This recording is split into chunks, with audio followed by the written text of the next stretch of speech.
Praise God, brother. Can I start now? Yes, sister. In the name of the Father, and of the Son, and of the Holy Spirit. Amen. Abba, Father, we praise you, we thank you, we adore you, we glorify you. Lord Jesus, our Savior, we praise you, we thank you, we adore you, we glorify you. Holy Spirit, our comforter and our counselor, we praise you, we thank you, we adore you, we glorify you. Thank you, Father God, for the precious blood of Jesus, which cleanses us from all sin and unrighteousness. Thank you, Lord, that through Jesus we have access to the awesome presence of God today. Abba, Father, we choose to dwell in your heart, which is only love. We choose to make you the Most High, our dwelling place. Lord, help us to walk daily in humility and not pride, to be God-centered and not self-centered. Help us, Lord, to keep our focus on you and your finished work at the cross. For it is only when we have you as the center of our existence that we can make sound judgment in order to lead a well-ordered, wholesome, and balanced life based on your word, even when we are faced with trials and sufferings. Help us to remember that pride makes us think we need to fix ourselves for you, but we can't. Help us, Lord, to trust you alone to set it right, just as your word says in Romans 14 that Abraham believed God and it was credited to him as righteousness. We too are therefore justified by believing. Help us, Lord, to submit to your word in true humility, which removes all spiritual barrier, so that we can have an intimate relationship with you, just as you have desired and intended for each one of us. Lord, we thank you for Sister Jocelyn among our midst today. And as we listen to your word taught by her, let every ear be anointed, mind be alert, and hearts be receptive to believe in the truth that alone sets us free. Yes, Lord, not by might nor by power, but by your Spirit alone can we succeed and be fulfilled. Not that we are competent in ourselves to claim anything for ourselves, but our competence comes from you alone. O Mary, Mother of Mercy, watch over all people that the cross of Christ may not be emptied of its power, that humanity may not stray from the path of good or become blind to sin, but may put our hope ever more fully in God, who is rich in mercy. May we carry out the good works prepared by God beforehand, so live completely for the praise of his glory. Mary, Mother of Jesus, give us your heart so beautiful, so pure, so immaculate, that we may be able to receive Jesus in the bread of life, love him as you loved him, and serve him as you served him. In Jesus' name we pray. All glory be to the Father, and to the Son, and to the Holy Spirit, as it was in the beginning, is now, and ever shall be, world without end. Amen. Praise God. Over to you, Sister Jocelyn. Praise God. Praise God, sister. Thank you for joining us. Praise God. Thank you. Thank you, Jesus. Thank you, Jesus. Praise God.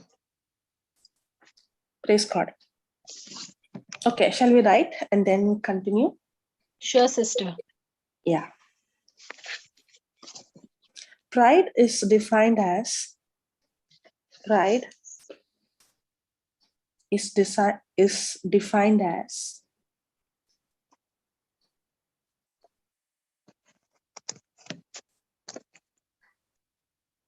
being self-centered. Pride is defined as being self-centered and self-reliant.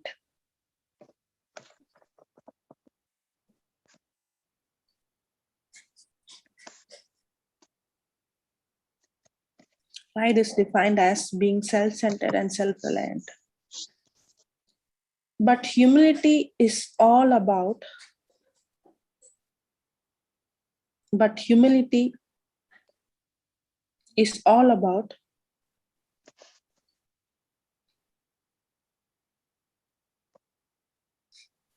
being God-centered and God-reliant.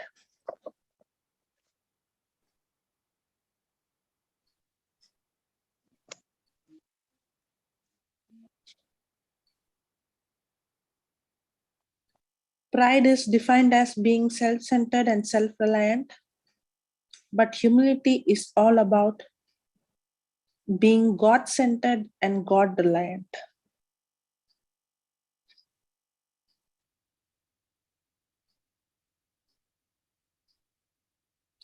When issues arise in our lives,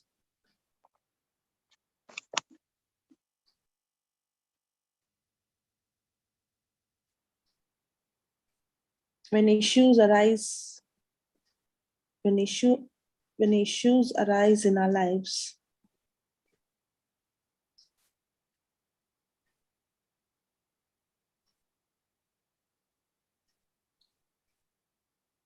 believing in Him, believing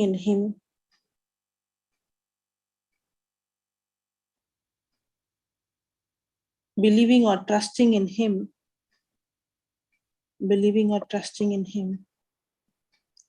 and what He has done,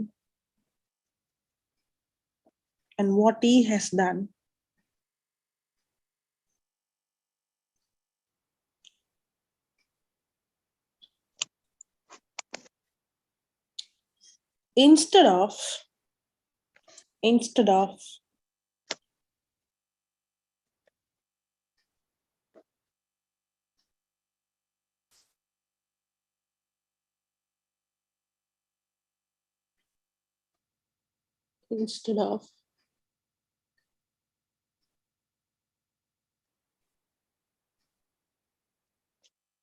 ourselves,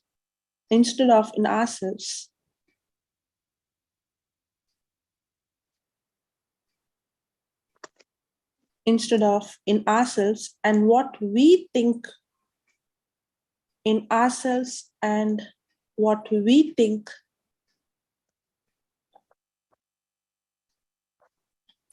instead of what we think we can make happen,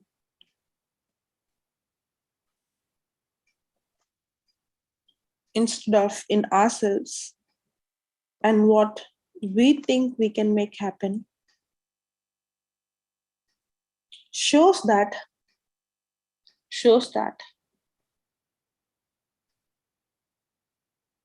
we are truly humble. Shows that we are truly humble.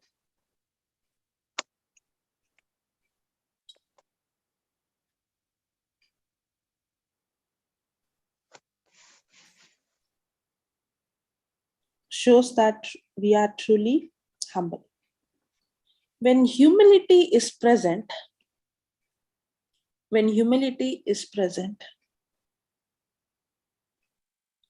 honor will also be present.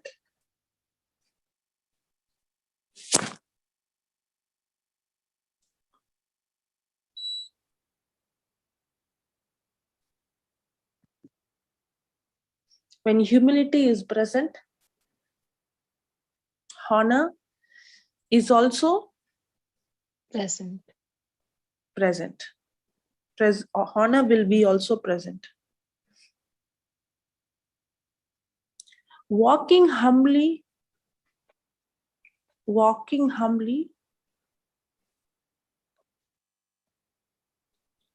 results in the divine honor.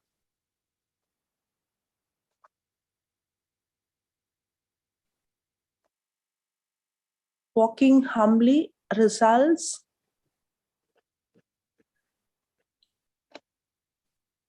in the divine honor that can only come from God.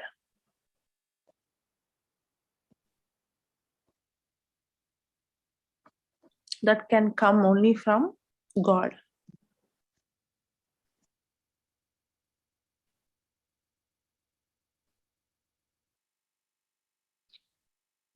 Praise God. Praise God. So, humility, to be humble, is to be God-centered, to be God-reliant. To be in pride is to be self-centered and to be self-reliant.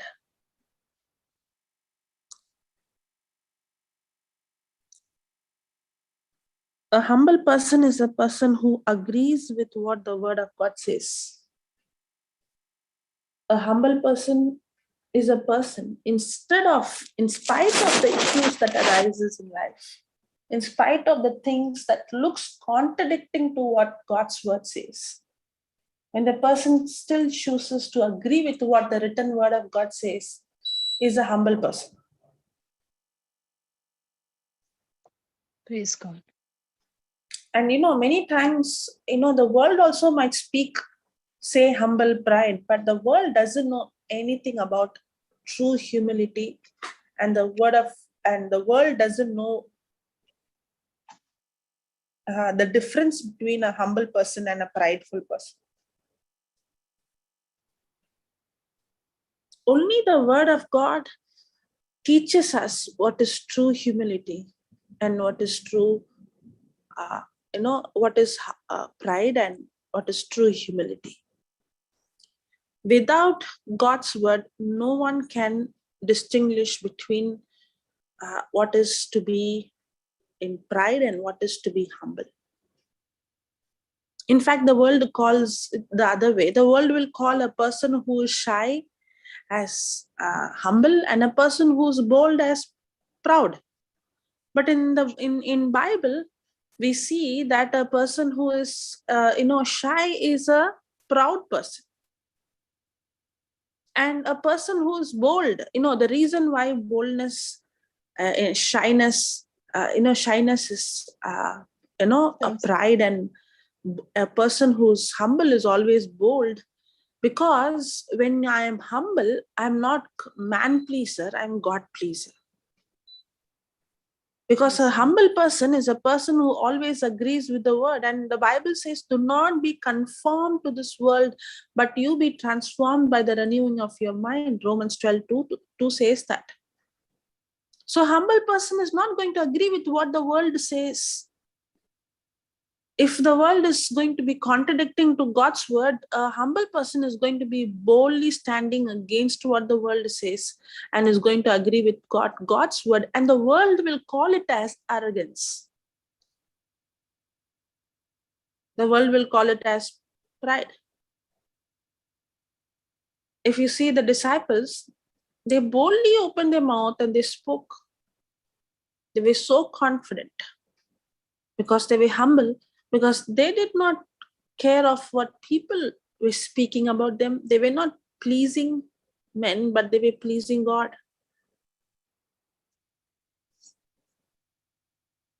So only through the word of God we understand what is true humility. A humble person is a person who is extremely God-centered, is extremely God-pleaser. A pride person is an extremely self-centered and he is a man-pleaser. How many times we become man-pleasers? Most of the time, sister. Yeah. The reason is our mind is fully occupied with what will people think about me, what will they say about me, what if they don't accept me, because I become more and more self-centered, and I think that is humility, but actually not. And to walk in humble, when we walk in humbleness, when we are in humility, it looks like we are putting ourselves down. If I see the examples in the Bible, okay, especially the life of Joseph, if I see one of the character of humility is, even when you are right, you don't prove your point that you are right. In an argument, you always allow the other person to win. Now remember, many times in an argument, we want to prove our point and we want to win an argument. Correct? Correct. And we don't know that we might win the argument, but we actually lost it. Because we proved that I am right. What about Joseph when he was seduced by the master's wife? And when he was falsely accused, did he prove his point that I am right? Or did he No. keep his mouth shut as if he committed the sin? Yeah, he kept shut. He kept his mouth shut. He did not open his mouth, and he would have said, no, I am not the one. She's the one. He would have proved, he would have argued, he would have fought for him. So, sister, a humble person doesn't defend himself or herself. No, Even if no. Yes, exactly. He or she will never defend. You know why? Because God is my defender. Praise God. Now, in the case of Joseph, if you see, he loved his master more than himself. One of the reasons why he did not speak anything about the master's wife is because he put his master in the center, not himself. He did not think about how people will think about me, but he loved his master, that if he is going to speak about his master's wife, then his master's wife master is going to get bad name. True. That's why he did not open and speak anything about her. Even about his brothers, he never said, my brothers did this to me. Even in the prison, when he was questioned, what did he say? I was kidnapped. He never said, my brothers did this to me. They wanted to kill me. He never ever spoke anything negative of anyone in any circumstance. Even it was true, he would have spoken. There was nothing wrong. It was the truth, but he did not speak. Why? Because he was so humble that he did not think about what they did to me, but rather, even in that situation, he was thinking about the other person. Many times we think when we are bitter, when we are angry, we think we are bitter because somebody did something to us. I'm angry because she did this to me. I'm angry, I'm bitter because he treated me like this. But actually, we are angry, we are bitter, not because of what somebody did to us. We are bitter because of what is inside of us. Because the Bible says it is only through pride comes contention.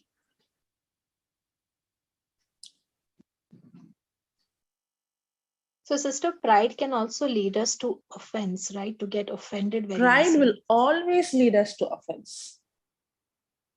If there is pride, there is surely going to be offense. The result of pride is offense. The reason, you see, the reason why Joseph did not get offended, we might think when everybody is good to me, I won't get offended. We think the surrounding, the circumstance, the people have to decide, whether I'm going to be angry or not. We think that we justify that I'm angry, I'm bitter because what others did to me or how they treated me.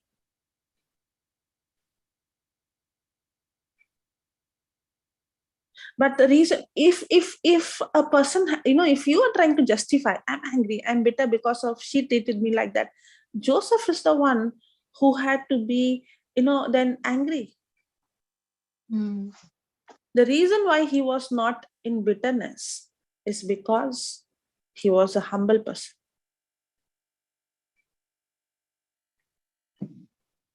That's what Proverbs 13:10 says, that only by pride comes contention. Contention is anger, quarrelsome, bitterness. Only by pride comes.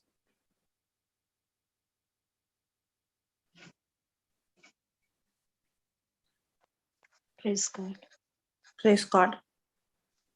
Thank you, Jesus. Thank you, So, Jesus. the world will never show us what is true humility. The system in this world is entirely different.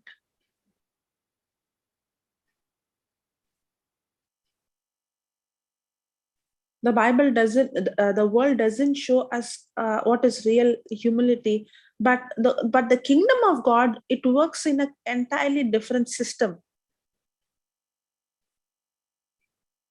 In fact, Jesus himself says that I am meek and lowly in heart. Jesus says that I'm meek and lowly in heart. Every time the challenge comes for us to walk in humility, it looks like, how to say, it looks like in the physical, I failed. It looks like Joseph failed. He kept his mouth shut. He allowed everybody to think that he is the one who did it, when he did not do it. It looked like when Jesus did not open, when he was, when Jesus was mocked, when Jesus was made fun, Bible says that he did not open his mouth. Come on, he had to show who he is.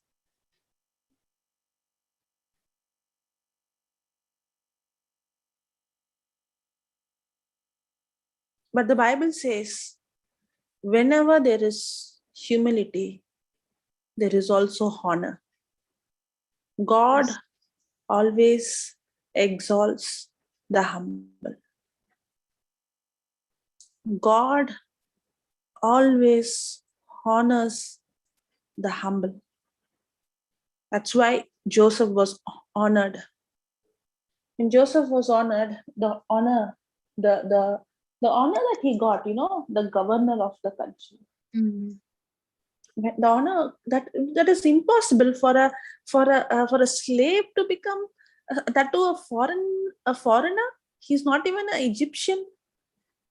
How can he become the governor of that country? No way. That to a slave, a person whose slave will die as a slave on those days. True. That was a divine honor. That was a divine exaltation. But the difference is, a person in pride will always exalt himself. When I'm angry, when I'm bitter, when I put myself in the center, I'm trying to exalt me. But when I'm humble, in due season, God will exalt me. Now note that point, due season. At that moment, it might look like that I failed. It looked like Joseph failed. When he was thrown in the pit, when he was sold as a slave, when he was put in the prison, it looked like he failed. But in due season, God exalted. And when God exalts the humble, the glory doesn't go to the person, the glory goes to God. The person who's exalted will say, it's not me. It's God's grace, because God gives more grace to the humble. And that's when we see God's power, God's ability manifest in our life. Can you put 1 Peter 5:4, please?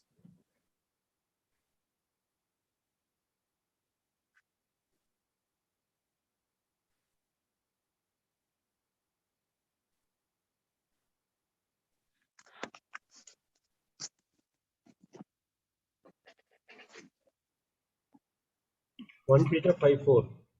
Yeah. And when the chief shepherd shall appear, you shall receive a crown of glory that fadeth not away.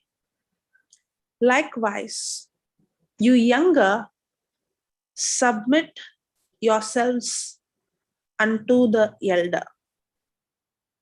Yea, all of you be subject one to another, and be clothed with humility. For God resists the proud and give grace to the humble. Humble yourselves, therefore, under the mighty hand of God, that he may exalt you in due time. Did you see that? Yes. That he may exalt you. Every time there is humility, there is honor. God exalts you in due time. Praise God. Praise God. Thank you, Jesus. Thank you, It Jesus. might look like you lost the argument. It might look like you failed. It might look like you're not fighting for yourself. You're not defending yourself. It might even look like you are a loser. But then, Bible says, when you humble, that's what happened to Jesus. In the due time, Father exalted the Son. God exalted Joseph. So, the Bible always says, whenever there is humility, there is surely honor. I can show you some of the scriptures. Whenever there is pride, there is going to be fall. Now, whenever I'm going to walk in pride, who's in the center? No, always I have to ask the question, who is in the center? I'm in the center or God is in the center? Whenever I'm in pride, the result is going to be what? Fall. It might look like I won the battle. It might look like, I done it. I got it. I proved it. I have done what I wanted to do. It might look like that. But the result is going to be what? Fall. Great fall. That's what happened to the king Nebuchadnezzar in the book of Daniel. He took the glory for everything. In fact, his kingdom was spread all over the world. He was in the most developed country, the most influential country, and he had influenced the whole world. And he was king of Babylon. And he had the best of the best. And he took pride, see my kingdom, see me, and all, I. He was the king. He was in the topmost position, in the topmost country. And he even took the Hebrews, Daniel, Shadrach, Meshach. He took the best of the best people working in the palace. And he had pride.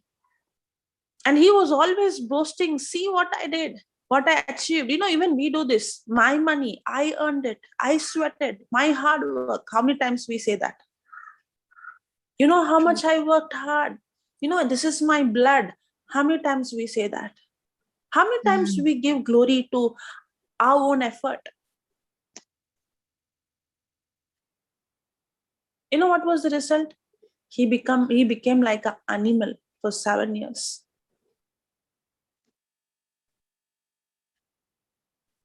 It might look like when I'm walking in pride, I achieved it, I got it, I won it. But the result is going to be fall. When I'm walking in humility, when I put God in the center, the result is going to be honor in due season. Praise God. Praise God. Praise God. Thank you, Jesus. Thank you, Jesus. Brother, can you put Proverbs 18:12?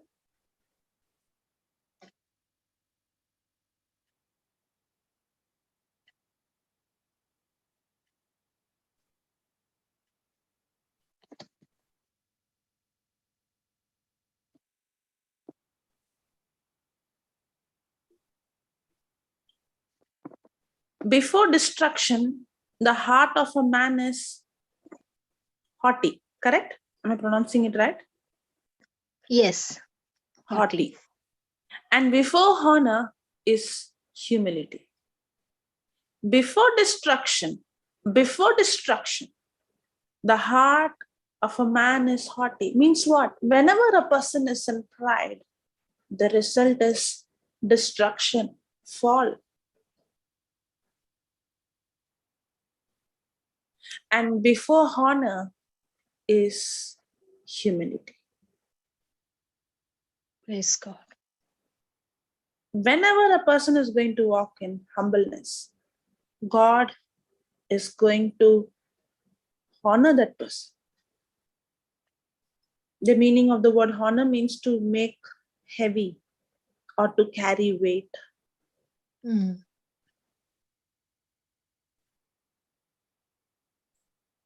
Can you put Proverbs 15:33?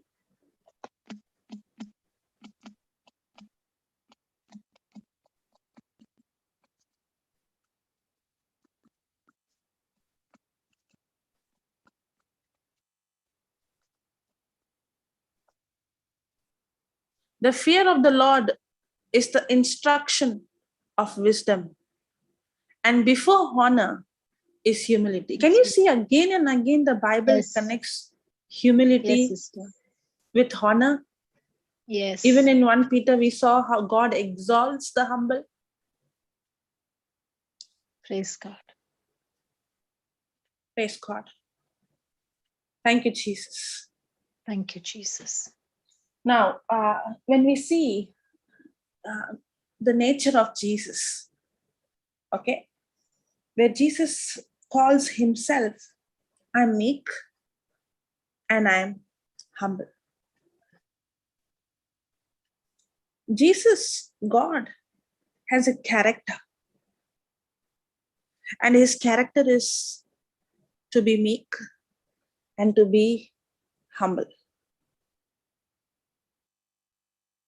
And he's a God. You know, many times when I think about Jesus, I can't understand. I can't understand. The reason I say that is, you know, Bible says that the Lamb of God was slain even before the foundation of the earth. Correct? Mm. That means Jesus, God chose to die for us even before he created us. Praise God. That means before he created us, he knew if he is going to give the freedom to choose, we might fall, we might disobey. And even if we are going to fall, God already prepared a way for us. That is salvation. And that salvation comes only through Jesus and the price that he paid. You know, if you as a mother, will you start cooking food when your child would come and say, "Mommy, I'm hungry"? Or would you No. cook even before that? In advance. In advance. In advance. Because I never saw when I went to my mother and said, "I'm hungry," then she said, "Okay, let me go and cut my vegetables and start." No. Before I would become hungry, she knew that I would become hungry. There are many times when I used to leave to school when I was small, I would say, "I don't want lunch," because at that time I would feel full. So I would say, "I don't want." But then after she would give my lunch and afternoon, I would feel hungry. She prepares for me even before. Before I would become hungry. It's if my mother could do that. It is God who created that mother and put that love in her heart. What about God? Even before he created us, he had the plan of salvation for us. Even before the problem would come, he already had the solution for that. And when I think the plan of salvation that God had for mankind, even before God created this mankind,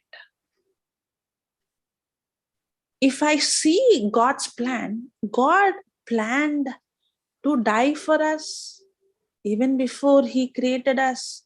He planned to be mocked, insulted.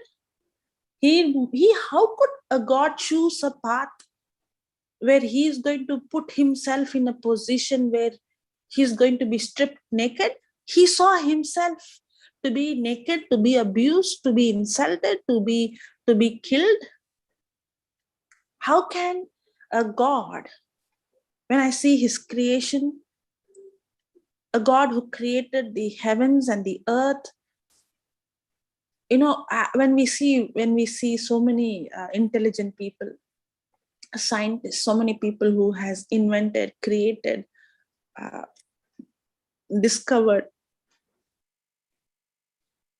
Many times when we are in a high position, when we are in high status, we carry so much of pride. When the position increases, the way we behave also changes, right? When I'm a peon in office and when I'm a CEO in office, do you think I will behave and treat others the same way? No. No. When my position increases, the way I treat others also changes. Correct? Correct. But what about God? What is his position? What about his wisdom? What about his authority? What about his power? What about his majesty? What about his class? When you see God's creation, you can't even, the designer, how he has designed. If you see the flowers, if you see, so many beauty around us, you can't even fathom his wisdom. Even if you see our own body, how we see, how you hear, how we speak, how we walk, how God has programmed everything. His creation is so marvelous. God is and this world is so small compared to the whole, the whole universe. The earth is actually very small. They are very, very big planets and stars. And if there is a creator who created all these things, how big he must be. And everything came out from his mouth through words. Just Yes. imagine. And nothing, everything is, we have never had a gravity cut. We ain't never seen a day that sun did not come. He created everything so wonderfully. And just think, this God, who, if I was God, I would have been sitting in such glory. I would have not even thought I should come and die. Why should I choose a path that is painful? Why? Even if I get a chance now, a path to choose that is going to give me pain, I will not choose it. Do we? No. But sister. how did he deliberately made a choice even before creating us? How did he ever had the plan of salvation? How did he ever think to take the most difficult path? How did he choose to do that? Why? I always think, why did he do that? Why did he choose to die for us? Why did he choose to become, first of all, for him to be born as a man itself? Will we choose to become an ant or a cockroach? No. How can a God lower himself and be born as a man? And he is not only born as a man, you know what? He is resurrected and he has a resurrected body. And when he was showing, to Thomas, touch my body, means he had the same scars. Means what? He is a God who has become man and who chose to be man eternally. He is going to remain in human form. Jesus has a body. Why should God have a body? Why should he trap himself in a body? Why should he become man and why should he remain as a man? Why did he choose that? Why did he look? Because he has a character and his character is to be humble and meek. He did not think about what he's doing to him. Rather, even before creating us, he was thinking about you and me. And that's what David says in Psalms 8, in 8 verse 3. Can you put that? Psalms 8 verse 3. Brother?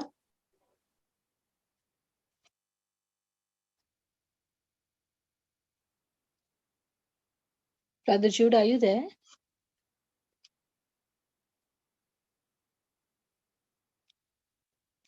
Sister, you want me to read it from the chat? Yeah. Sorry. Yeah, he's come. Okay. Voice in the call. Yeah, tell me, sister. Psalms 8, 3, brother.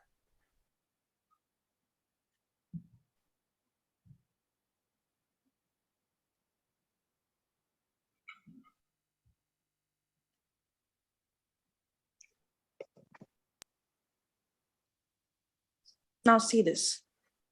David is saying, and I consider the heavens, the work of thy finger, the moon and the stars, When David is saying, I consider, means he's thinking, he's pondering. He's imagining, he's thinking. Many times I think we are too busy that we don't do this. We have to learn to put everything aside and we have to seek God. That's what Bible says. Seek you first Him and His kingdom and His righteousness. We have to put things aside and we have to seek Him. And David start thinking and pondering. And he starts seeking. And he's thinking, how is that this God who has created these heavens? Wow, these heavens look so majestic, so beautiful. See the works of thy finger. See how He has created. What a mighty God He is. And see the moon and the stars, which this God has ordained. And see the fourth verse. What is man that you are mindful? How is this God? Who is this man? A sinful man. If you look at us, in our heart is corruption. In our heart is selfishness. In our heart is pride.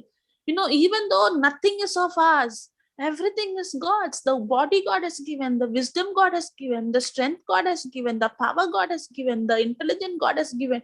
But yet we fail to give God glory and we take the glory. We always boast in saying, I did this, I did that. My hard work, my sweat, my labor. Who is this man? Who am I? That this God is so mindful of. God, do you think God loves us because we are good? No, never. God loves us because He is good. But it is we who love others based on the performance. But God is a humble. That's why He says, Jesus Himself says, I'm meek and humble. He's a meek God. He is a humble God. God has a nature. God has a character. Yes, He's all powerful. Yes, He's almighty. Yes, He's all, He is the greatest. But His heart is meek and humble. What is man that you are mindful of him? And the Son of Man that you visited him? Praise God. Praise God. Thank you, Jesus. God is mindful of you. God is all the time thinking of you. Why did He choose that path? Because He did not think about His own benefit.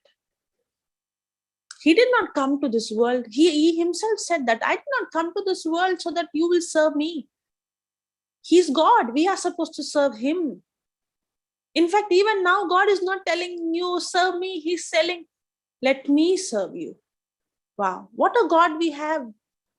A God who wants to serve us. A God who's telling, allow me that I want to serve you. But whereas we want people to serve us. We are like that. But we have a God who's saying, I want to serve you. How can God serve me? And He is telling, allow me to serve you and allow me to serve others through you. And that's why Jesus said, I have come to serve and not to be served. When we start studying about Jesus and His character and His nature, and when we start learning about what is humility, that's when we realize how wrong we were, how prideful we were. And then we realize the same God is in me and the same Spirit is in me. The same love is in me. And that's when we learn to die and crucify to our flesh And when we start to put God in the center, it might look in the eyes of the world foolishness. It might sound like, are you asking us? Are you telling me to allow people to take advantage of me? It might look like we fail, we lose. But every time a person walks in humility, the result is honor. God exalts the humble. Praise God. Praise God. Thank Praise you, God. Jesus. Thank you, Jesus. Can you put Philippians chapter 2 from verse 2 onwards, brother?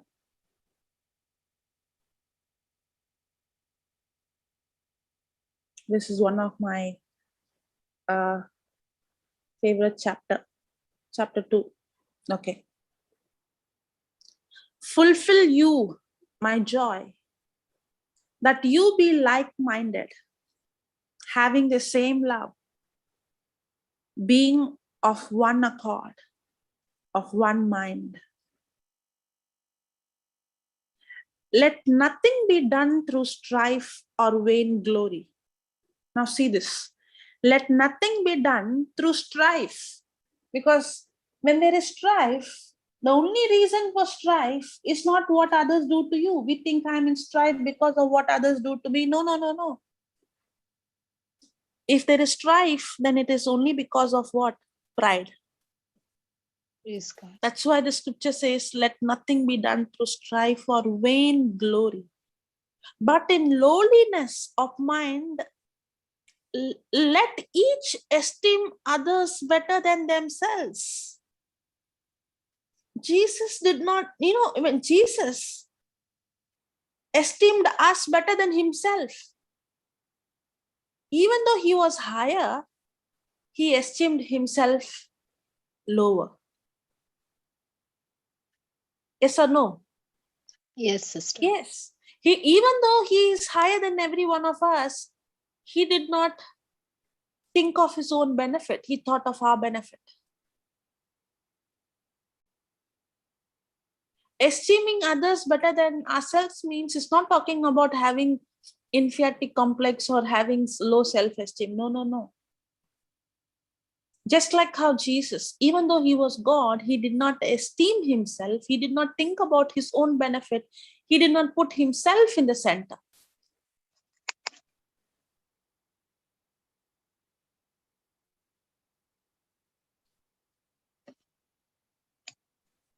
Let nothing be done through strife or vain glory, but in lowliness of mind, let each esteem others better than themselves.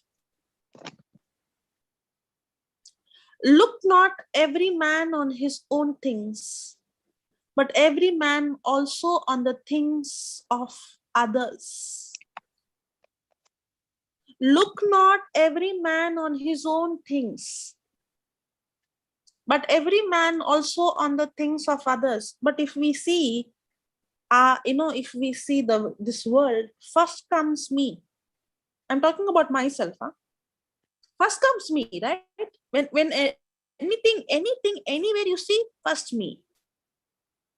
I still remember when I was small, my parents used to get similar dress for us. Okay, so when there is similar dress, first I would choose which color is best. That is what I want to take. Anything that is offered to me and my sister, they almost do same for us. But then even in that same, I would try to think which is best. But actually it should be the other way. I should give the other person the best. True. But that's how we are. Whenever I go to a place to sit, I would always search the best place to sit. Whenever I have to choose something, I would choose the best for me before somebody else would choose. It is always I in the center. It's all about what I would get. It is all about what is my benefit. What is my profit? That's how my mindset is. We don't even know, but that's how we are being. We have, our thinking is, that is how our thought process is. And we think it's normal, it's common. That's how we have to be. But we are not created like that. We are created in the likeness and image of God. You know, from where did this I came from? This I is injected from Lucifer. That's not God's nature. God's nature is to be humble and to be meek. It's the nature of Lucifer.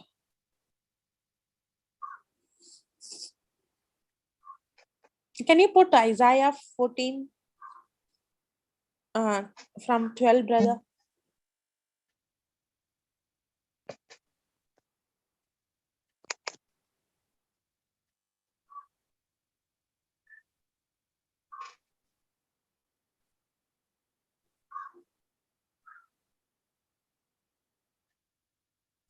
Now see these words of Lucifer.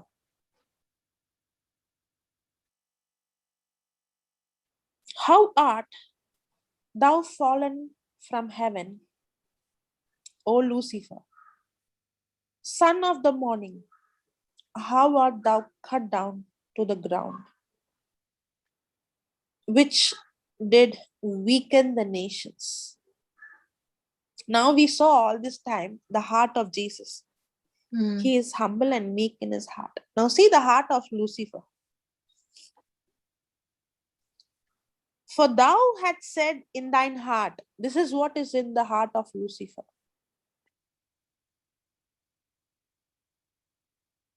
I will ascend. Now see the first word, I. Praise I God. Yes, sister. will ascend into heaven. See each word talks about exaltation. Ascend into heaven. I will exalt. I will exalt.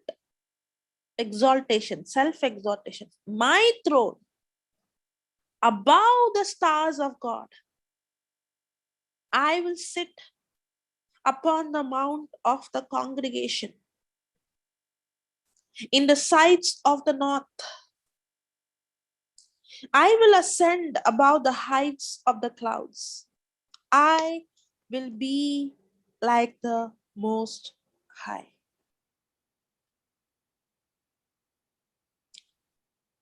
The character Thank of, you. yeah, sister. That's quite a revelation, sister. Never read it that way before. Thank you. Praise God. Thank you, Praise Jesus. God. Thank you, Jesus. So the character of the devil is all exaltation. See the words that he uses. I ascend, heaven, exalt, my throne above the stars. I, again and again, I, congregation, north, ascend, above, heights, everything is about exaltation.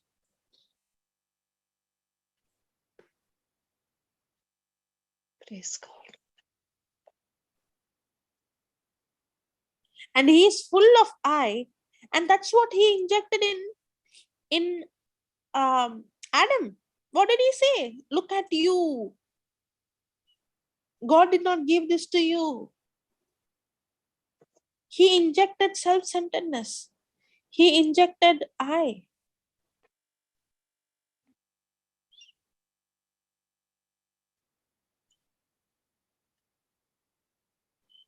Praise God. Praise Can God. you take Ezekiel 14, 12, from 12 onwards? Ezekiel 28. 28.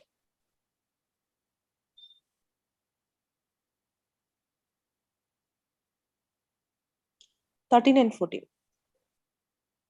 Now see how God had created this Lucifer. Thou had been in Eden, the garden of God.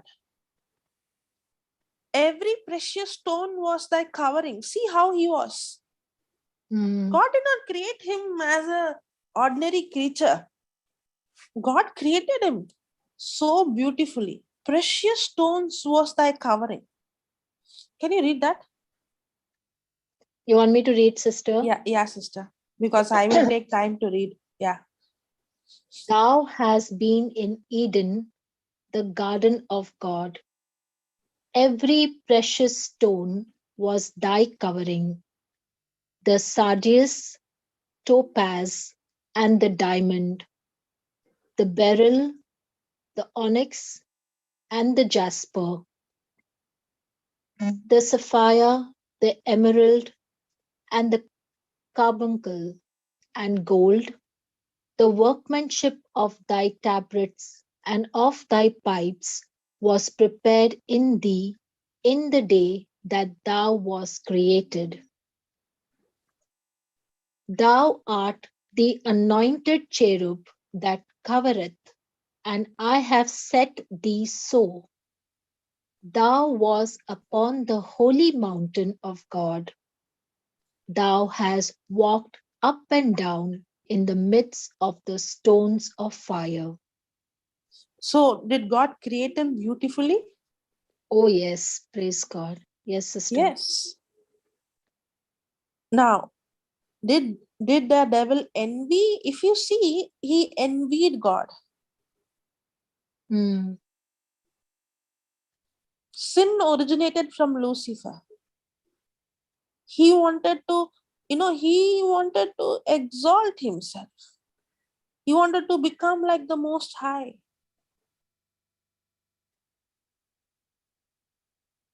Lucifer envied. He wanted what God had. He was not satisfied with what God gave him. And in spite of God creating him so beautifully, he was all consumed by I. And now he's injecting man with that I. mm.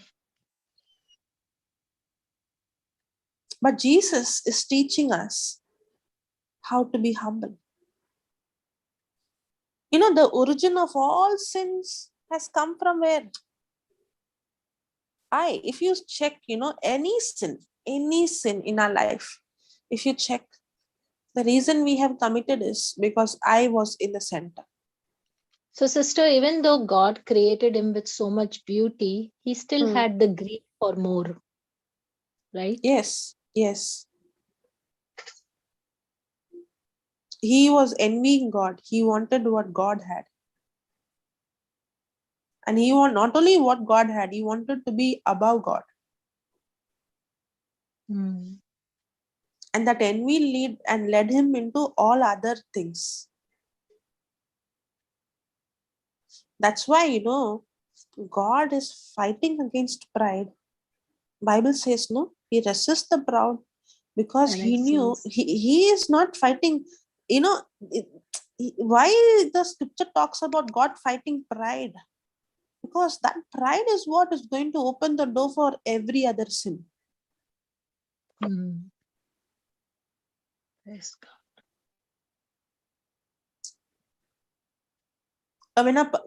When we become humble, even when we make mistake, the moment we become humble, we turn towards God.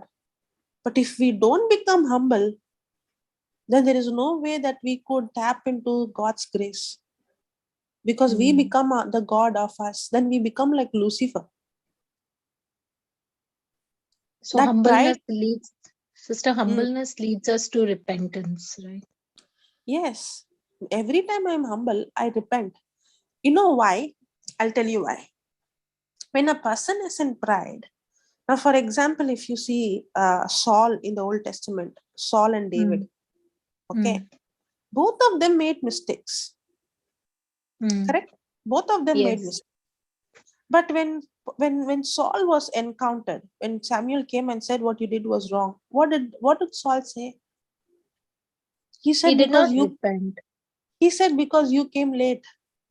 Mm. Mm. Because these people he was giving excuse. Yes. How many times we give excuse for our wrong action? True. How many times we try to justify our mistake? How many times you say, you know what, I committed this sin because of this. I did this because this person did.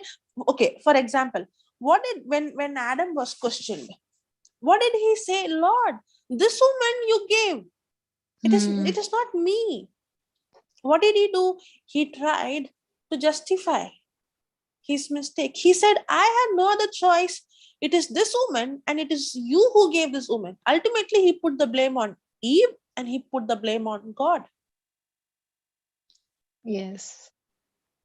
He So, was sister, even trying if to justify his mistake. Now, when I try to justify my mistake, when I'm giving excuse, I'm in pride because I'm saying I'm not responsible. Then there is no repentance. But a humble person is not saying, I did this because you did this to me. I did this because she behaved like this to me. I committed adultery because she seduced me. I committed adultery because my wife is not, or my spouse is not, faithful to me. You see, when I start giving excuses for the mistake I do, then I'm in pride because I think I did right. I'm justifying my action. But a humble person is a person says, Lord, I'm wrong. And when a person humbles and says, Lord, I'm wrong, I can't overcome this. Help me. That's when you tap into grace of God. That's why Bible says God gives grace to the humble. Praise God. Yes, sister. So even if David's sin was far more greater than Saul's, it looked he like could, far more greater. It looked like, okay, see, for us, we actually categorize sin based on the action. But sin is actually in the heart. Bible says if you hate your brother or sister, you are a murderer. See, the murder action is the fruit. But the root is the day, for example, when Cain killed Abel, the day he murdered is when you see the action took place. But actually the murder took place the day he hated his brother in his heart. True. So both of them committed sin. It looked like David's sin was big. But both Saul and David committed sin. But the problem is, Saul did not humble. He never ever took responsibility. He never said, I'm wrong. He was only trying to give excuses and he was justifying. And he was more of a man pleaser. He was so worried about what people would say. And he came to a point that he thought that what he did was right. So there is no way that he is going to give God place. See, when a person is going to be in pride, then God's plan will never be manifested through that person. Because he's not ready to agree with God. He's always going to do what he thinks is right. When I'm going to do things what I think is right, do you think God's purpose will be fulfilled in my life? No. If Saul is going to continue to walk in pride, the plan of God can never be accomplished through him. God has to choose somebody else.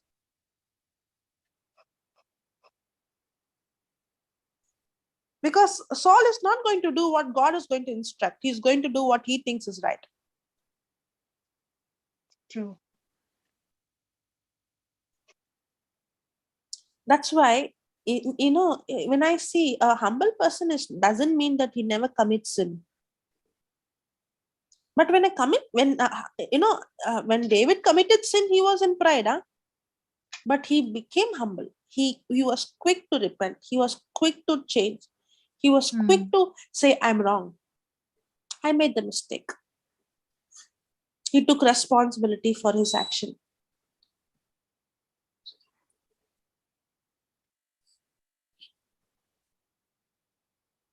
Praise God.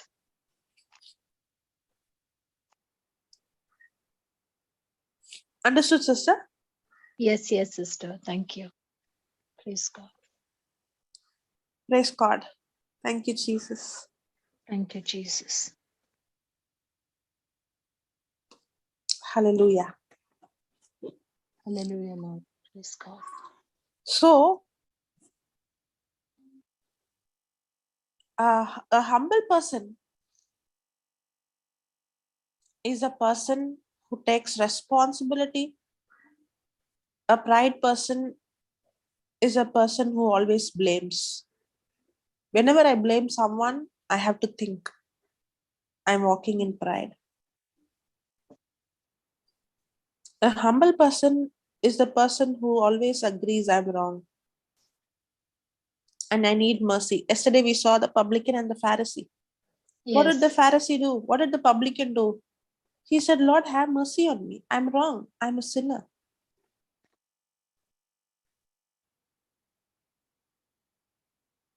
What did the pride person say? He said, I did this, I did that. I prayed, I fasted. I'm a good person. I'm not like him. I'm not like her.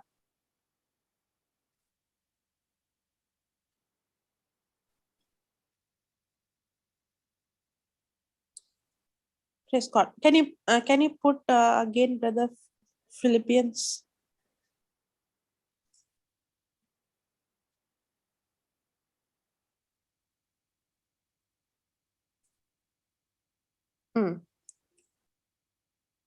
Look not every man on his own things, but every man also on the things of others. Put from the second verse, brother, again. Yeah. Fulfill you my joy, that you be like-minded, having the same love, having the same love. Same love means what? The love of God. Same love. Being of one accord, of one mind.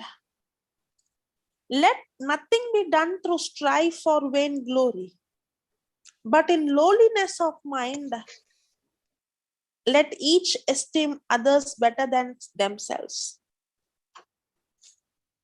Look not every man in his own things, but every man also in the things of others. Now, what is this scripture saying? Look not every man on his own things, but every man also in the things of others. Because Jesus himself did not think about his own benefit, he was thinking about others. And the fifth verse says, let this mind be in you. How many times we say this? I have the mind of Christ. True, sister. And how many times we realize when I say I have the mind of Christ, the mind of Christ is not thinking about I. The mind of Christ is not being self-centered. The mind of Christ is to put always others in the center. The mind of Christ is never self-exalting. Can you put this from second verse in Message translation, brother?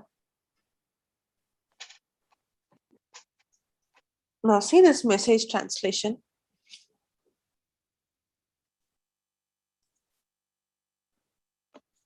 Then do me a favor. Agree with each other.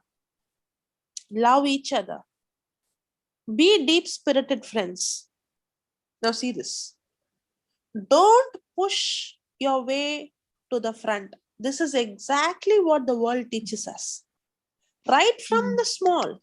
In my class, my mummy once, when I say my mummy, not my mother, but in general I'm saying, what my parents want. You know, one girl got 70% mark. Okay. So the mother asked, what is your marks? 70. Then the next is, what is the other people mark? And she says, 70 is the highest. Oh, then very good. Am I very good because I got 70 or because I am better than others? That is injected, right? Right from the childhood, it's injected. You have to get more than him. What is her mark? What is she getting? Actually, the Bible says exactly opposite. That's why in the children's ministry, I always tell these children, you might get 90, 100. But if you are not able to help a person in your class, you might, even you can come and give a testimony and people would clap. But you failed miserably in God's eyes. The testimony is not, many times we think testimony is about getting number one. No, that's not your testimony. People will clap for the testimony because the world, even in church, we try to have the mentality of the world. Our testimony is all about self-exaltation. I got number one. I got this house. I got this car. I got this. I got that. It's all about I. You see the early Christians, their testimony is not about I got the job, I got the house, I got this, I got that. The testimony is how many souls we won, how we were persecuted, how we were put in prison, how we were martyred. How come? I really wonder, Lord, your in the Bible, when the gospel was preached, the disciples' testimonies and the testimonies we have is entirely different. We changed the whole system.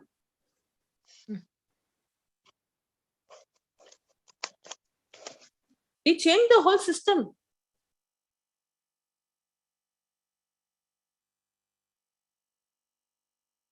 Praise God. Because we are also like the world. There is no difference. It's all about pushing ourselves in the front. Competition. Yeah. Competition where? In the church, in the ministry.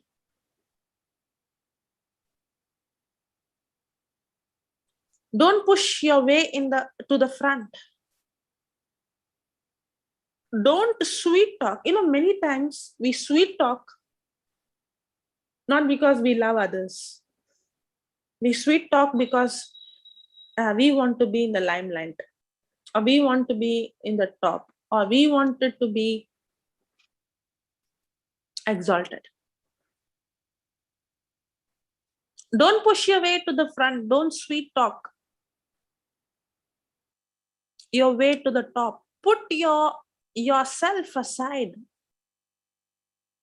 That's what the Bible says. Put God in the center. Put yourself aside and help others get ahead. Many times I have seen, we think that, many times we don't want people to grow. We don't want to teach people. We don't want others to come up. We want to have a hold of everything. And we are scared that somebody else will grow and they will take over us. In the ministry, I'm not even talking about the secular world. In the ministry, inside the team, inside the church, this happens. I don't want anybody else to exalt or anybody else to grow. I want to have a hold on everything.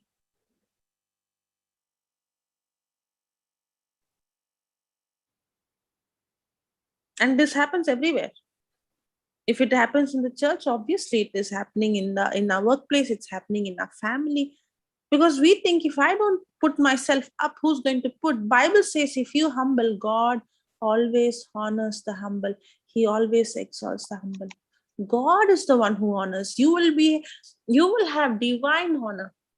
That humanly, that's why if you see, favor is something a person achieves in a moment that cannot be achieved in his lifetime. That's God. what God's favor will do, things in your life that you can't do it with your own hard work. Even a person who's working his lifetime cannot do it, but favor will do it.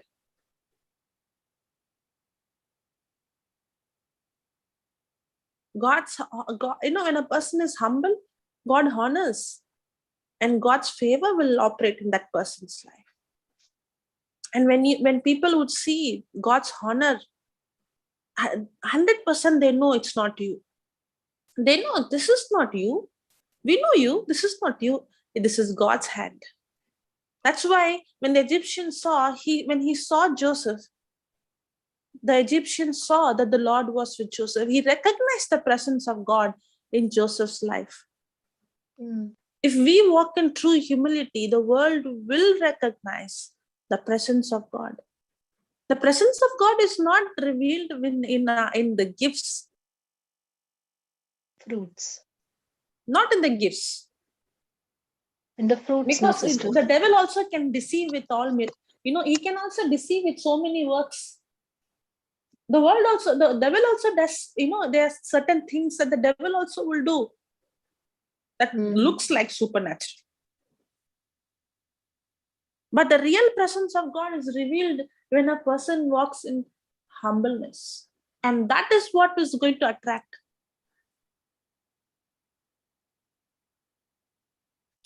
people to Christ. And that's why, the Egyptian master saw that the Lord was with Joseph. How did he see? Because there is no way a person can walk in such humility without having God's presence in him. And when we walk in true humility, people will recognize the presence of God in us. They know it is humanly impossible. They know, how can this happen to you? This is God. This is God's hand. That's why I said, when God exalts the humble, the glory goes to God.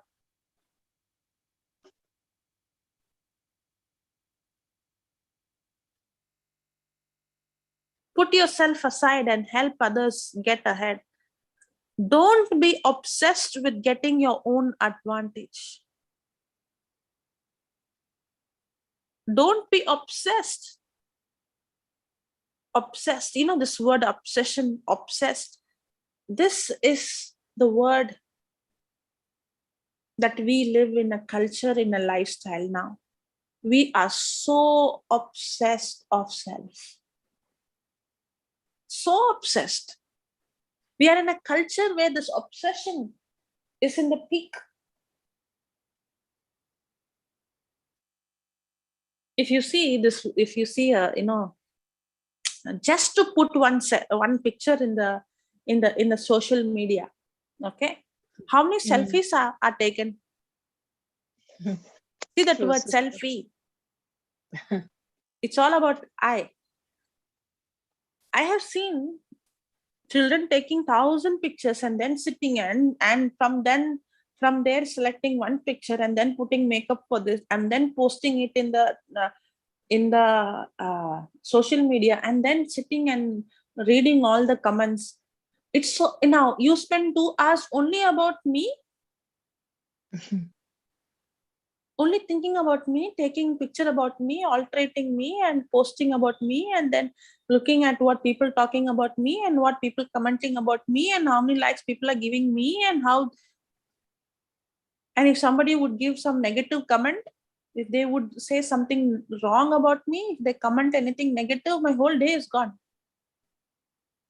I'm so worried, I'm so bothered about that one small comment that comes.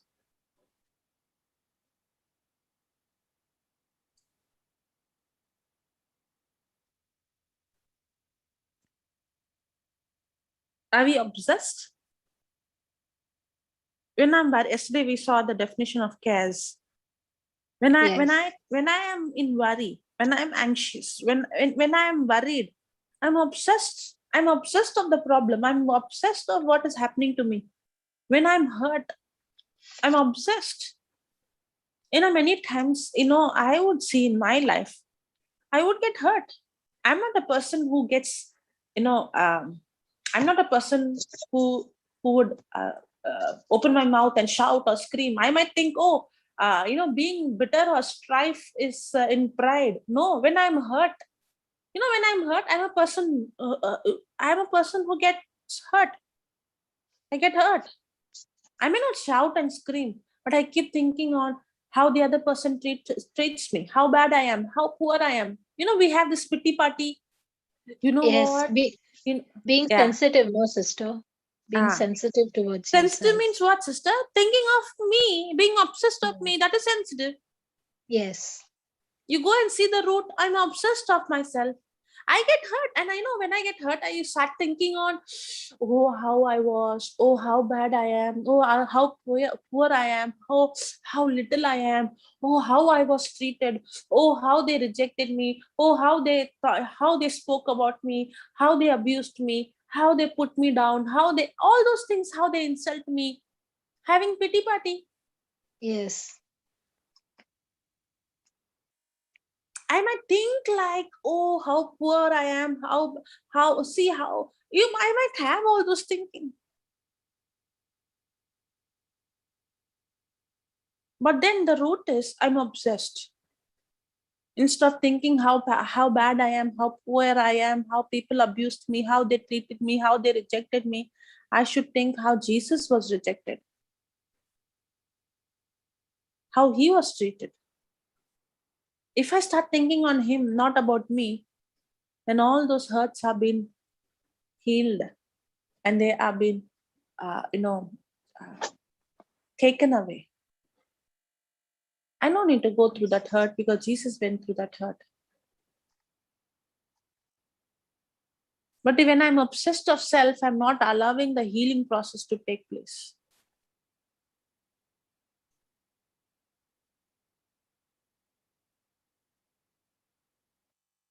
Don't be obsessed with getting your own advantage. Forget yourself. I like that. Forget yourself. I should become more and more God conscious and others conscious. I have to learn to forget myself. A humble person is a person who forgets him. He is not deliberately forgetting, but he becomes so God conscious that he becomes so much engrossed and thinking about God and His Word. And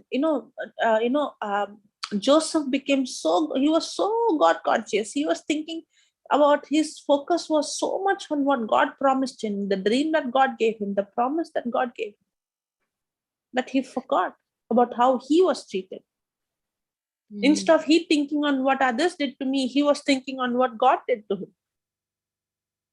He was believing the promise more than what people were doing to him. That's what kept him on the focus. If we could focus on what God has spoken about us, if our focus would be more on the word of God and what God has spoken about us, if we are busy thinking about what God has spoken about us, we won't waste our time in what people have spoken about us.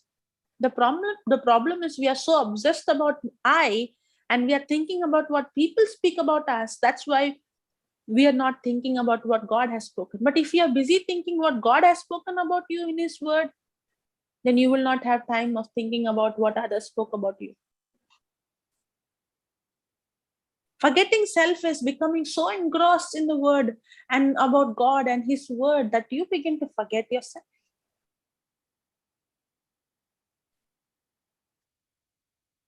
That's the difference. A humble person is so God conscious, is so word conscious, is so engrossed, and so his mind is so much into what God has spoken, His word, that he forgets his self. But a proud person is a person who is so self-consumed, all the time thinking about what has happened to him and how people have treated him and what has happened. It is all about I. Praise God. Don't be obsessed with getting your own advantage. Forget yourself long enough to lend a helping hand. Think of yourself the way Christ Jesus thought of himself. He had equal status with God, but didn't think so much of himself. He had equal status with God, but didn't think so much of himself. That he had to cling to the advantages of the status no matter what. Not at all. When the time came, he set aside the privileges of deity and took on the status of a slave, became human. Having become human, he stayed human. That's what my question is. How can he stay human? He did not become human. He stayed human. He's still having a body, and he's still showing the marks, and he's still carrying the marks in his body. Why? Why? Just going through something for a particular time is different, but he's staying in a human form. Why? Why he lowered himself? He became human. He stayed human. It was an incredible humbling process. He didn't claim special privileges. Instead, he lived a selfless, obedient life and then dies a selfless, obedient death. And the worst kind of death at that, crucifixion.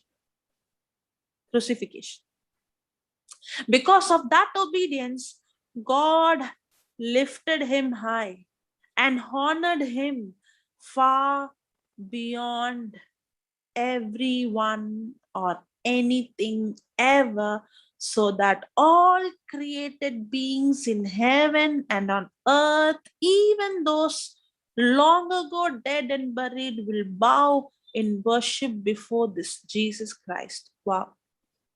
Can you Praise see? God. God Yes, always honors and he exalts the humble.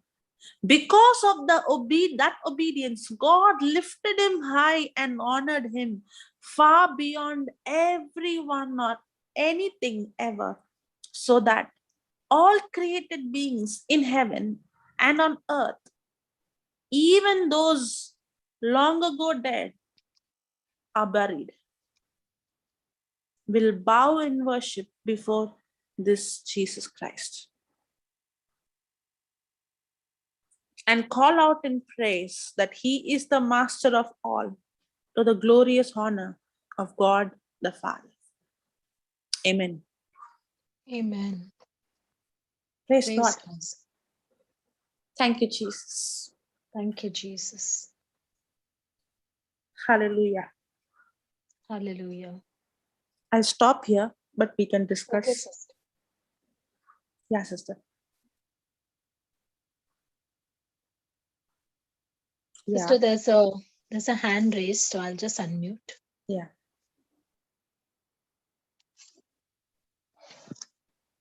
Okay, she gone.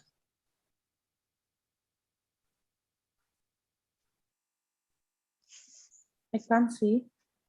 Yeah, Sister Sheila, Good right? morning. Yeah. Good morning. Am I sister. audible? Yes. Hi, yes. Sister Jocelyn. Praise the Hi, Lord. sister. Praise the Lord. I just can relate to what you just shared about the early days Christians' testimony, Yeah. where their testimonies about their suffering, their pain, and all that. As you rightfully know, last year when I came into JCILM, what was my facts a year back? Depression, anxiety, suicidal feelings, and all that. And I was delivered from that spirit, and I got into the word. I've learned to be the good, the sower and the seed has made me to change my mindset, renewed my mind. And this year March, my son was inflicted with the spirit of, my only child inflicted with the spirit of cancer. And I remember that particular day I called up Helen, and Helen, she's here, she's a witness of this. And that night I remember telling her, I'm feeling afraid, I'm scared. And she prayed alongside with me. But I thank Jesus that 5 months, now we are in the month of September, getting news after news after news after news. And we know doctors' report, right? It's all negative. They are doing their work. Okay, your son has this, we need to do the chemo, the side effect will be this and this and this and this and this. But how the word that I have been hearing, though I don't come on Zoom, I'm listening on YouTube, about never speak word that contradicts to the word of God. and I listened to the children's healing services. And in my 5 months, my son, whenever he go for his chemo cycle, he goes in for 2 weeks each chemo cycle. And by the grace of God, my testimony is when they told us to sign the consent form, this is a symptom, this will be the symptom, this will be the side effect, this. I didn't even look at it. I told my husband, you just signed it. And if the old Sheila, I would have researched on that particular infirmity and got into perhaps, looking into it. But JCILM taught me, just look at the truth, spend time on the truth, just on the truth. And as I'm speaking to you right now, I am on day 3 having COVID. My son, after his 5th cycle on the 4th of August, he's supposed to come back home and come home. But my husband told me in the morning, because he's the main caretaker of my son in the hospital, and with pandemic, you can't go in, you can't visit, so they stay in for 2 weeks, so I can't visit them. But I'm a person, Sister Jocelyn, if last year you have me to stay alone, I'll be freaking out. But weeks I stayed on my own, and the Holy Spirit was my comforter. I remember calling Marina and telling Marina, I wish I had somebody.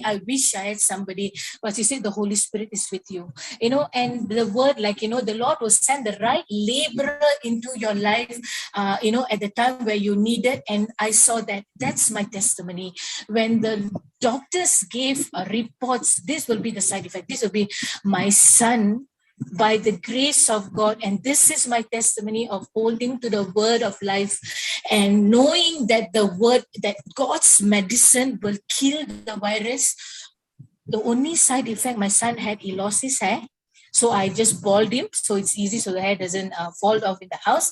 He just had rashes. But other than that, by the grace of God, his organs are protected. Every organs are protected. None of the organs were damaged. And what is this? And then everyone asked me, so did he lose weight? Did he lose weight? I thank Jesus, my son put on weight. He didn't lose any weight. And in the month of August, both my husband and son contracted COVID in the hospital. And being a post-chemo patient, the kind of reports you're going to hear, post-chemo patient, whether he will make it. So many chemo patients in the hospital, they did not make it. Sanjeev was in the ward. They transferred him to a COVID ward. And as I'm talking to him, first 2 days, he was crying profusely on the phone. But I was just, God sustain me. My testimony is the love of Jesus sustain me, not to look at his healing. Aslin taught me, Aslin was my laborer. Aslin taught me, Sheila, forget about your son. Look at the cross. Just look at what Jesus did for you. Just look, and that comforted me to the end. And my husband was told to leave the hospital immediately. Who would go and pick up a person contracted with COVID? But Jesus sent a good Samaritan. His boss, who was an unbeliever, picked up my husband and kept it in a place for him to quarantine himself, and he cooked for my husband. These are the things that only Jesus can do. A good Samaritan was sent at the time I needed, because when I seek first the kingdom of God and his righteousness, my Abba Father never forsake me. And when Sanjeev was in the COVID ward, I could hear people coughing terribly beside him. And he was telling me, Mama, the 3% on oxygen. I said, what is your oxygen level? 100. And he got connected to JCILM, and he will tell me, Mama, now Jude is speaking. Mama, Sister Jocelyn is speaking. Mama, but I don't understand. Sister Jocelyn sometimes speak too fast. I can't understand. But now Brother Jude is speaking. But now I'm listening to Elliston, and Elliston is a carbon copy of Luke, of my nephew Matthew. So he loves listening to Alistair, and he learned to kill the virus in the hospital. So he, the two days where he was crying profusely, I told him, see, Jesus is with you. Jesus, on the third day, he said, I'm just thinking now why I should cry. I said, don't cry. Don't cry. I'm not there with you. I can't be with you. But Jesus with you. The hand of Jesus, the doctors are the hand of Jesus for you. And then doctor called me and told me, Sheila, your son is a post-chemo patient and he don't have the antibody to fight the virus. However, in the National Blood Bank, there are 6 bags of plasma, of antibodies and antigen of patient who recovered from COVID, and I've reserved one for him. We're talking about the National Blood Bank of Malaysia, 6 bags, and one was reserved for my son out of every patient in Malaysia. And who's doing is that? My Abba Father. Because this is my testimony when I stand on the word. I didn't pray. I didn't call anybody, please pray for me, please pray for me. No, I've been taught how to use the word and kill the virus, and the violent take the kingdom of God by force. And after 2 weeks, Jin was in the hospital. They were repeating his X-ray. X-ray was completely clear, and though his spirit of cancer, the facts was on his lungs, but COVID, that cancer has no, spirit of COVID has no power over him in his body. So his X-ray was completely clear and all that, and they discharged him on day 14. And now when they discharged him, I was told to look after, I was alone singly handling it because my husband was out. And the Holy Spirit told me, spoke to me in my deep, in my heart, like prepared me about COVID. Prepared me actually. So 2 weeks, and I remember Papa was saying in Dubai, he was eating and drinking in the same cup with somebody who contracted COVID. Yes. So when my son came back home, he still came back with COVID, but doctor told me that he's not infectious. But as a safety precaution, I was wearing my gloves, I was wearing my face shield and all that, but I still bathed him. I was bathing my son, and alone, the strength, I know that strength only came because of the word. And the time my son was saying, whenever he comes from his chemo cycle, before he would sleep with me in the room. But this time I said, boy, you sleep in your room, boy. I think it's best for us to sleep separately. And he was asking, Mama, when can I hug you? When can I hug you? I said, what the heck? I'm vaccinated with the blood of Jesus. I am going to hug my son. I was hugging him and just still kissing him and doing what all I needed, but with my mask on, but we still kept the distance. Now on the 1st of September, the hospital called us for his final chemo. The hospital is a place where very, very busy in terms of parking. I already prepared my boy, that boy, you do the admission and you go up straight to the ward. If you can't do, you go up to the ward, the nurse will help you. But as I reached the car park, because we did a prayer, Lord, you are the one who goes before me, Lord Jesus. You are a faithful Abba. You are a faithful Abba. And as I reached the hospital, somebody just came out, a car just left. I could park there, so I said, Jesus, you prepared this spot at the entrance for me. Thank you, Jesus. So we went in, I got him admitted, I came back home. On the 2nd of September, I got a call that my son's CT value has dropped, and they said they're not going to proceed with chemo, they're going to discharge him. And the nurse told me, Sheila, since you have been handling him, go and do your COVID test. I said, okay, I'll go and do, but I said I got no symptoms at all. But you just go and do. So I went and did on 2nd September, and my result was out on 3rd September morning. It says that it's unfortunate you are tested positive. But here am I talking to you, and because of my Jesus. And this is my testimony that not Jesus got my son. My son came as number one. No, my son came as I just bought a new car. Oh, I just renovated my house. Oh, I just got this. No, my testimony is, though he slay me, yet I will trust him. My cousin sister asked me yesterday, I've heard people say when it rains, it pours. But in your life, it has been like a tsunami, one after another. In that 5 months, my husband also had chicken pox, so it's like one after another, Then I was talking to Jane Maria yesterday, and she was telling me that is what a threat you are to the kingdom of God. The day I know the truth, I was once lost, but I am found. I was once blind, but now I see. The day I know how the system works, the enemy has been coming like a lion. He's been coming, but he's not the lion. He's like a devourer, like a lion, but he's not the lion. The Lion of Judah is with me because of JCILM. The word of God is there, alive, active, powerful, like a double-edged sword that is holding this family together. Pandemic is there. No one could come. Nobody could come. I didn't have any help, but my Abba Father has been sending the right laborer. So this is my testimony, sister, because when you were talking about, those days, believers, they held on to the word. They held on to the word. I'm not going to let go of my Jesus right now. This is the time I show what kind of disciple I am, Lord. Though the enemy comes to kill, steal, and destroy, I will trust in your word, Lord. I will trust in your word. And because, at the end of the day, we know victory is ours. Jesus has done everything on the cross. I just need to stand on the word alone. And I know the day will come where Sanjeev will come to the forefront, and you will see Sanjeev and sharing testimony. And Jesus sent Mildred, a right laborer, into Sanjeev's life, and they are communicating. And Mildred shared with me a couple of days back, just 2 days yesterday, she told me that, sister, I'm amazed. Sanjeev is recording messages and send a prayer message for Mildred, because Mildred has got some tests to go for, and Wow. Sanjeev did that. And I told, because he's listening to that.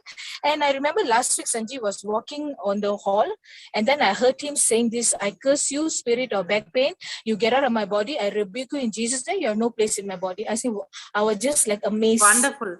What the devil meant to kill, now, the very thing God has used, the destruction that the devil brought, God has used, and see how he has become rooted in the word of God. Amen. Exactly. So this is my testimony of, Lord, you are true to your word. You are true to your word. The word is working. When people are telling me, you take ivermectin, take this, take that. Yesterday, somebody called me, what are you going to take? And I said, I'm going to take God's medicine. They were laughing at me. I said, I'm going to take God's medicine, God's tablet, 1 Peter 2:24. I'll take Psalms 91.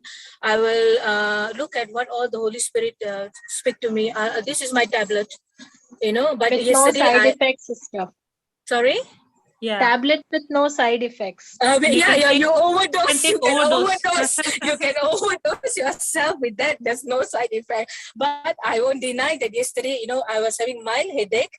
So I just took 2, because my husband told me, you need to arrest it. You need to arrest it, at the root. So I said, okay, I'll just take 2 tablets. So I just took 2 tablets of Panadol. But I have ivermectin at home. I have some Chinese herbal medicine. But the Holy Spirit was putting into my heart, Baba, just hold on to my word.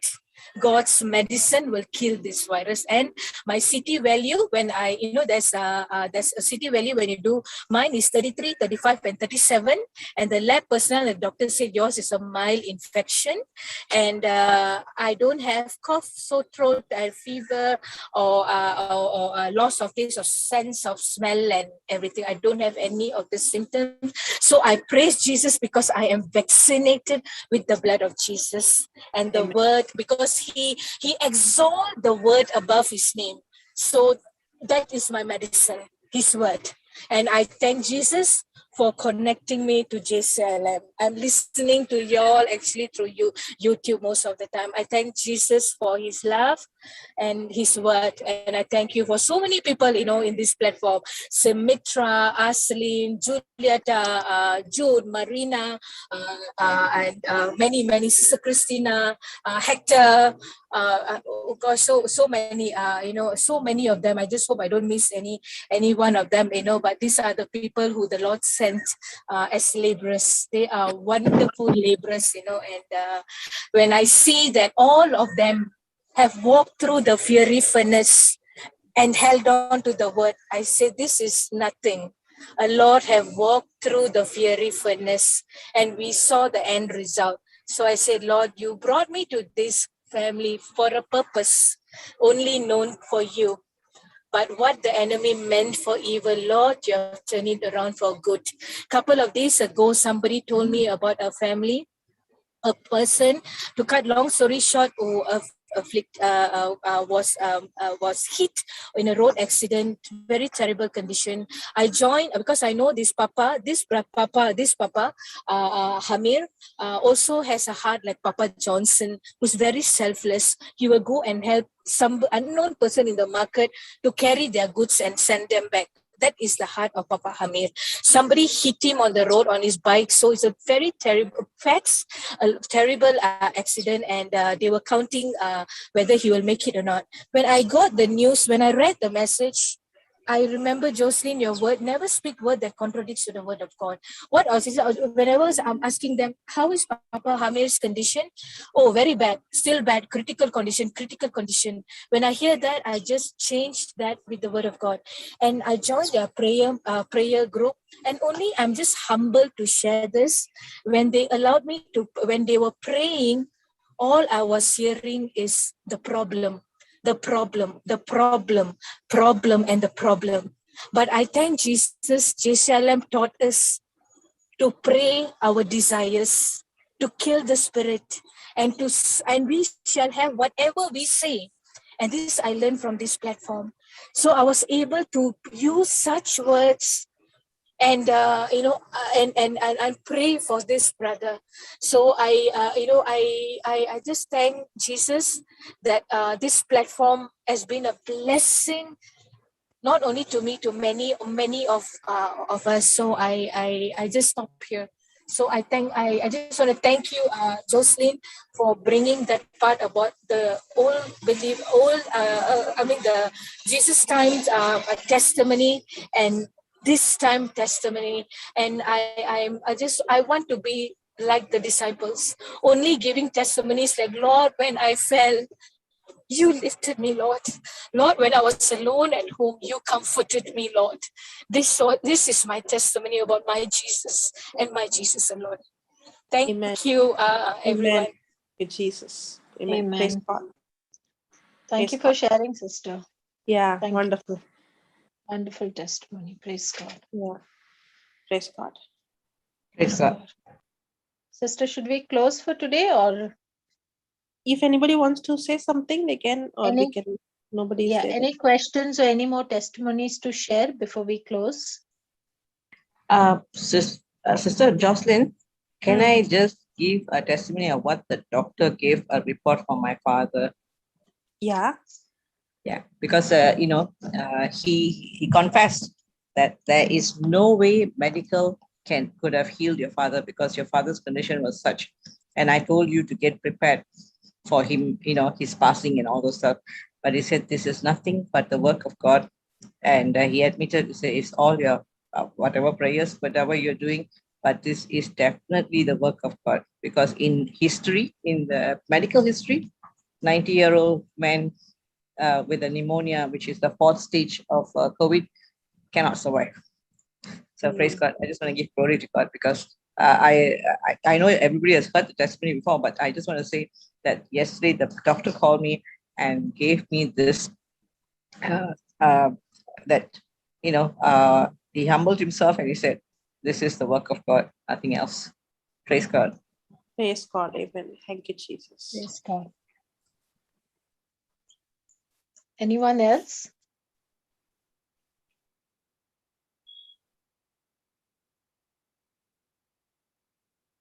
Praise God.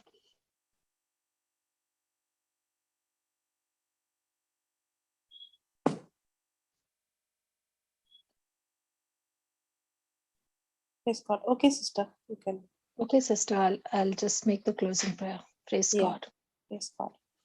Most holy and loving Father, Lord, we thank you for this beautiful session, Lord. Lord, we thank you for Brother Jude and Sister Jocelyn and the entire JCILM team, Lord, for their commitment to your kingdom, which is an inspiration for us all. We thank you, Lord, for Sister Sheila's testimony today, which is an encouragement, giving hope to many. Thank you, Father God, for giving us the light of your word today to push the darkness out of our heart. As we have received your word today, Lord, stir in us a profound and holy awe at being a part of your special people, a priest, a part of your holy nation, Lord, a child belonging to you. Your grace to save us is further demonstrated in your desire, Lord, to use us for your glorious purpose. Eternal Father, thy word has ever been life itself. Cause us all to step into and immerse ourselves in your word and in your agape love, so that we might lose ourselves in you and cause your light to shine in and through us all. Lord, you are the author and perfecter of our newness, for our identity is in Christ alone. Jesus, we look to you, for we are radiant and bright when we abide in you and you in us, Lord. Thank you, Lord, for being so mindful of us, for opening our mind from the old to the new life in abundance, and for the grace to abide in this abundant life, Lord. Lord, when the enemy throws his best shot at us, give us the grace to say with belief and conviction, reminding him that it is written, we are in Christ, we are a new creation. All things have passed away. Behold, all things have become new. Now all things are of God forever and for always. Lord, you are the way, the truth, and the life. Thank you, Lord, for opening our understanding today and teaching us to walk in humbleness, for you always honor those who are humble, Lord. That we must get out of our way for your way to be established in our life and put on your robe of righteousness. Thank you, Lord, for the grace, the wisdom, and the understanding that you have bestowed upon us, your children, to renew our mind with your eternal word, bread of our everyday journey, forever and for always. In Jesus' name we pray. All glory be to the Father, and to the Son, and to the Holy Spirit, as it was in the beginning, is now, and ever shall be, world without end. Amen. Praise God. Thank you, everyone. Thank you for joining in today. Thank you, Sister Jocelyn.